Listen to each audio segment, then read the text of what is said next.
All right. LDBC. This is your boy Coach Sheldon Harrison. You're live on the Coach Sheldon Harrison Combat Sports Show live. Okay, guys. Big Baby Miller versus Gerald Washington, man. Okay, I'm gonna be honest with y'all, and I'm gonna break down this fight very technically, okay? Because I guess I look for certain things in fights and more than other people would do, okay? I'm gonna be honest. I wasn't really impressed by the performance of Gerald Big Baby Miller. I just wasn't, and I was less impressed by Gerald Washington. And I'm just gonna put it out there, okay? These two guys were winded. Okay, it almost seemed like instead of giving them water, I wish their corner would have gave them a couple of damn oxygen masks and just called it a day, because these guys were busy sucking up air rather than fighting. I mean, that's just how it was. And you can see every punch that Big Baby Miller threw. It's almost like this guy was sucking up the whole air in the damn room when he threw a punch. And Gerald Washington, it was frustrating because I'm sitting here like, dude, get off the ropes. I mean, every time he just going to the ropes. He going to the ropes, He's not trying to keep the fight in the center of the ring. He's not trying to use his boxing ability. Really, Big Baby Miller is flat-footed. He flat-footed and slow, man. He kind of remind me of what's that? Oh, he kind of remind me of Bermain Stavern. That's who he remind me of. And this is no disrespect, but Big Baby Miller is very, very slow on his feet. Like, Gerald Washington could have boxed the heck out of this dude, and Gerald Washington didn't even let his hands go. If he'd have let his hands go, I mean, Big Baby did a couple of things right. I'm going to tell you, he was slipping a jab. I thought Big Baby did a good job of slipping that jab. I thought he did. That's really about all that I saw. Okay, yeah, and he did. Big Baby was landing that uppercut, man.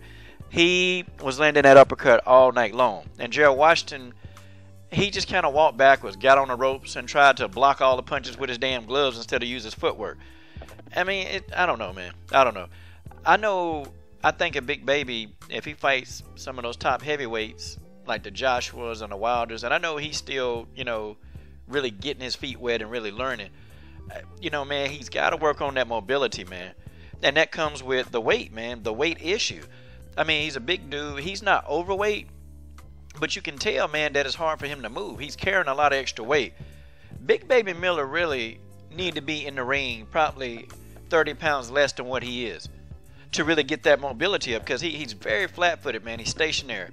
And, somebody that's stationary, eventually you get an athletic fighter, a very athletic fighter with a chin.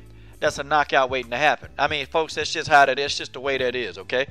At spots, Gerald Washington had some good spots in the fight if he just would have picked it up, but he's just like every punch he was throwing, it's almost like he was huffing and puffing to get the punch to. I mean, it was ridiculous, man. And then I started thinking, okay, did these guys train for this fight? Like, did anybody work in their cardio?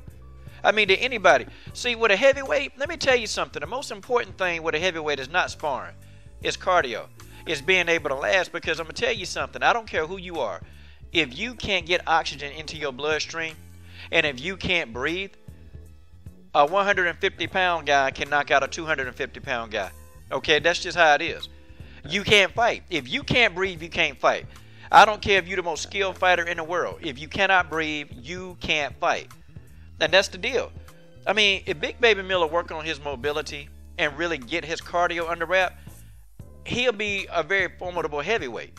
I mean, he will. He'll be a good heavyweight, but these are things that a lot of heavyweights, a lot of these young up-and-coming heavyweights, they don't really take that stuff serious, And that's what I used to get on Chris Arreola about.